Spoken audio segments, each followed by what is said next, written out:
అందరికీ నమస్తే. నేను సైదే మామిడి ఎస్ మైక్ ఛానల్.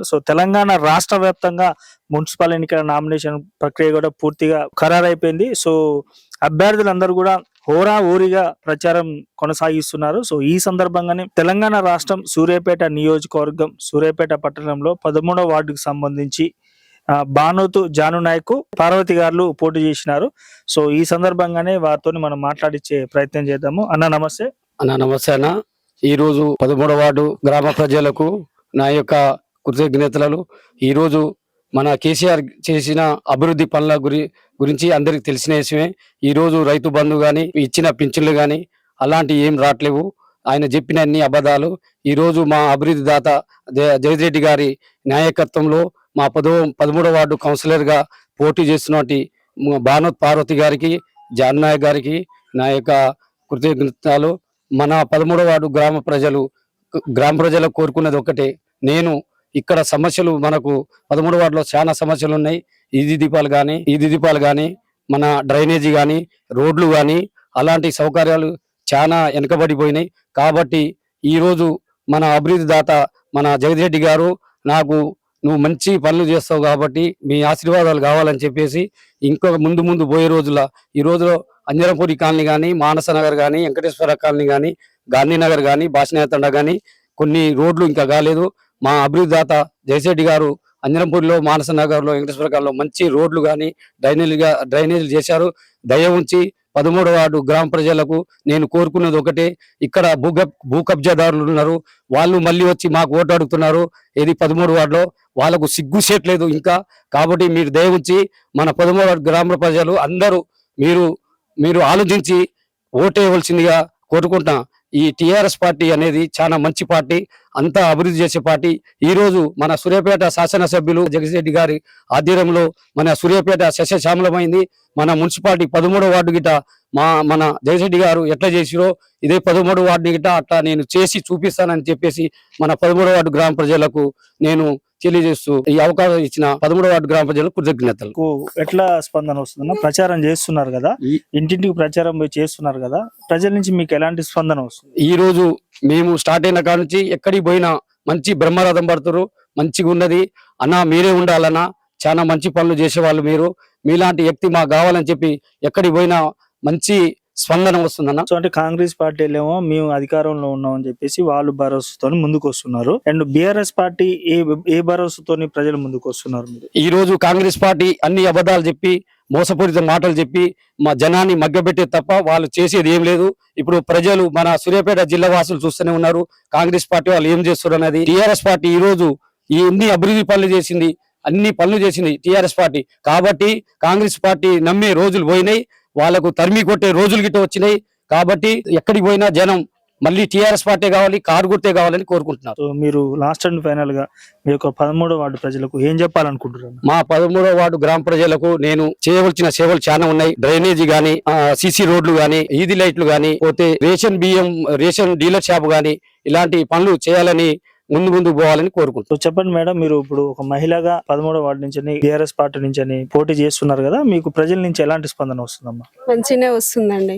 వాళ్ళు ఏమి చేయలేదు కదా, చెప్పిన ఏం చేయలేదు కదా, వాళ్ళు ఇస్తామన్నారు కానీ ఏమి ఇయ్యలేదు. మన కేసీఆర్ అన్ని ఇచ్చినాడు, చెప్పినామంటే ఇచ్చినాడు, కానీ వీళ్ళు ఏమి ఇయ్యలేదు. ఇంకా చెప్తూనే ఉన్నారు కానీ మన సార్ అట్లా కాదు. మన సారు ఏ పని అయినా ముందుండి చేపిస్తాడు, మన ఊరిని కూడా బాగా చేస్తారని బయటికి వెళ్ళినాం. మా ఊరికి కూడా మేము కూడా చెయ్యాలి, చాలా ఉన్నాయి చేసేయి. మా ఊరికి పనులు జరగలేదు, మాకు చాలా ఉంది కాబట్టి మేము కూడా చెయ్యాలి. మా పార్టీ తరఫున మా సార్ ఉన్నాడు, మాకు కూడా వస్తాయి ఫండ్స్ వస్తాయి, మేము కూడా చేస్తాం. మా సార్ కూడా గెలిచే ఉన్నాడు, మా సార్ కూడా గెలుస్తాడు. మళ్ళీ వచ్చేది కూడా టిఆర్ఎస్. వాళ్ళు చెప్పిన పనులు ఏమి చేయలేదండి, ఏం చేయలేదు. ఎక్కడెక్కడ ఎన్ని వచ్చినా గానీ మాకేం రాలేదు. ఉన్నప్పుడు చాలా వచ్చినాయి. జగదీష్ రెడ్డి గారి కాంచి గానీ, మీ యొక్క బిఆర్ఎస్ నాయకుల కాంచి గానీ మీకు ఎలాంటి స్పందన వస్తుంది? మంచిగా వస్తుంది, ముందుండి పని చేస్తామని. మీరు ఏం చెప్పదలుచుకుంటారు మీ వార్డు ప్రజలకు? మీరేం చెప్పాలనుకుంటారు? మా వార్డుకి చాలా ఉన్నాయండి చేసేవి, మేము చేయలేకపోయినాం, చెయ్యాలి.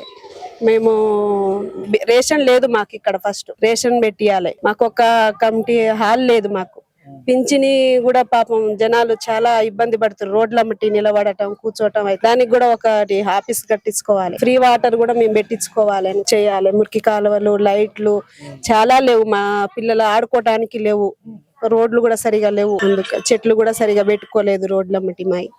13వ వార్డు గ్రామ ప్రజలకు నా యొక్క ధన్యవాదాలు. 13వ వార్డు కౌన్సిలర్ గా మన జగదీష్ రెడ్డి అన్నగారికి, మాజీ మంత్రులు జగదీష్ రెడ్డి అన్నగారు నాకు టికెట్ ఇచ్చినందుకు చాలా ధన్యవాదాలు. అలాగే మన 13వ వార్డు గ్రామ ప్రజలకు నా యొక్క ధన్యవాదాలు. మీరు మన 13వ వార్డు గ్రామ ప్రజలందరూ కలిసి టీఆర్ఎస్ పార్టీ కారు గుర్తుకు ఓటేసి అధిక మెజార్టీతో గెలిపించవలసిందిగా కోరుకుంటూ, అలాగే ఇంకా సమస్యలు చాలా ఉన్నాయి. నన్ను గెలిపిస్తే మీ సమస్యలని మీ ముందుకొచ్చి తీర్పగలరని ప్రార్థిస్తున్నాను. అదేవిధంగా 13వ వార్డు బీఆర్ఎస్ పార్టీ అధ్యక్షులు రఫీభాయ్ మనతో పాటు ఉన్నారు. అడిగి తెలుసుకుందాం. ఇక్కడ బీఆర్ఎస్ పార్టీకి ఎస్టీ మహిళలకు టికెట్ అయితే బీఆర్ఎస్ పార్టీ నుంచి రావడం జరిగింది. అన్నగారి మాటల్లో అడిగి తెలుసుకుందాం. అన్న చెప్పండి అన్న, ఇప్పుడు బీఆర్ఎస్ పార్టీ నుంచి అని ఎస్టీ మహిళకు ఇక్కడ రిజర్వేషన్ కావడం జరిగింది. ఈ సందర్భంగా బీఆర్ఎస్ పార్టీ నుంచి అని వీరికి టికెట్ ఇవ్వడం జరిగింది. సో మీరు ఏ విధంగా ముందుకెళ్తున్నారన్న? ఇప్పుడు ఫస్ట్ మన జగదీశ్వర్ రెడ్డి గారికి ధన్యవాదాలు. మా వార్డు తరఫున భానోత్ పార్వతి గారికి టికెట్ ఇచ్చినందుకు, మరి మా జాను నాయక్ గారికి అంటే నమ్మి మన జగదీష్ అన్న నమ్మి మనకు టికెట్ ఒకటేసారి చెప్పి మీకు ఇస్తున్న పోతామే, మీరు గెలుస్తారు పోండి, మీరు నేనున్నా మీ వెనుక అని చెప్పి పంపించడం జరిగింది. అలాగే జగదీశ్వర్ రెడ్డి గారికి మా వార్డు నుంచి మెజార్టీ కూడా ఇది 3వసారి కూడా అత్యధిక మెజార్టీ ఇవ్వడం జరిగింది. మరియు మా వార్డు నుంచే సార్కి చాలా బ్రహ్మనాథం పట్టిరు అందరూ. మా వార్డును చూసి కూడా సూర్యాపేట ప్రజలు ప్రచారంలో ఎక్కువ పనిచేసి మెజార్టీ తీసుకురావడం జరిగింది. అదేవిధంగా రేపు జరగబోయే 13వ వార్డు కౌన్సిలర్గా భానోత్ పార్వతిని కూడా అత్యధిక మెజార్టీతోటి గెలిపించుకొని సార్కి జగదీశ్వర్ రెడ్డి గారికి కానుకగా తీసుకొని వెళ్తామని చెప్తున్నాను. సో ఇప్పుడు కాంగ్రెస్ పార్టీ మేము అధికారంలో రాష్ట్రంలో మాదే అధికారంలో ఉందన్న భరోసాతో పోతుర్రన్న, బీజేపీ పార్టీ ఏమో సెంట్రల్లో మేము అధికారంలో ఉందన్న భరోసాతో పోతున్నారన్న, టీఆర్పీ పార్టీ ఏమో ఎస్సీ ఎస్టీ బీసీ మైనారిటీలకు రాజ్యాధికారం కావాలన్న భరోసాతో పోతున్నారన్న, బీఆర్ఎస్ పార్టీ తరఫున మీరు ఎలాంటి భరోసాతో ప్రజల్లోకి వెళ్తారు? ఇప్పుడు కాంగ్రెస్ పార్టీ అయినా వగేరా టీఆర్పీ అయినా బీజేపీ అయినా వాళ్ళు ఏమైనా వాళ్ళ లీడర్ల కొరకు ఆలోచించుకునేటోళ్ళే తప్ప మన కార్యకర్తలు కానీ బీఆర్ఎస్ పార్టీ నాయకులకు కానీ పట్టించుకునే పార్టీ అయినా మన బీఆర్ఎస్ పార్టీ అంటే అందరు బహుజనులకు అభివృద్ధి చేసుకునే పార్టీ బీఆర్ఎస్ పార్టీ. కానీ వేరే పార్టీలు ఇప్పుడు కాంగ్రెస్ అయినా ఇంకొక ఆయన తిరుగుతుండు టీఆర్పీ అని. ఇప్పుడు ఈ రెండు పార్టీలు కూడా భూకబ్జాదారులు. అంటే మన వార్డు ప్రజలే చెప్తారు రేపు అత్యధిక మెజార్టీ తీసుకొచ్చి వాళ్ళను తరిమి కొట్టే రోజు వచ్చింది. అదైతే పక్క మా వార్డు కౌన్సిలర్గా గెలిపించుకుంటాం. సో లాస్ట్ అండ్ ఫైనల్గా మీరు ఒక 13వ వార్డు ప్రజలకు మీరు ఏం చెప్పగలరు? ఇప్పుడు మా 13వ వార్డు ప్రజలకు ఒకటే విన్నపం ఏంటంటే, రేపు జరగబోయే 11వ తారీఖు మున్సిపల్ ఎలక్షన్ మా 13వ వార్డు అభ్యర్థి భానోత్ పార్వతిని అత్యధిక మెజార్టీతోటి గెలిపించుకున్న తర్వాత మీరు ఏ పని చేయమన్నా మేము ఇద్దరం ఉన్నాం. జాను నాయక్ కానీ నేనున్నా. ఇప్పుడు నేను ఉప సర్పంచ్గా చేసిన అనుభవం నాకుంది, ఆయన వార్డు నెంబర్గా చేసిన అనుభవం ఉంది. మీకు 24 గంటలు మీకు మధ్యలో మెలిగే వ్యక్తులం ఇద్దరం. అదేవిధంగా మనకు మీరు సహకారం చేసి గెలిపిస్తే ఇప్పుడు అభ్యర్థులు చెప్పిన మాట ప్రకారం అన్ని మేము దగ్గరుండి అమలు చేయిస్తగలం. ఓకే అన్న, thank you so much and all the best.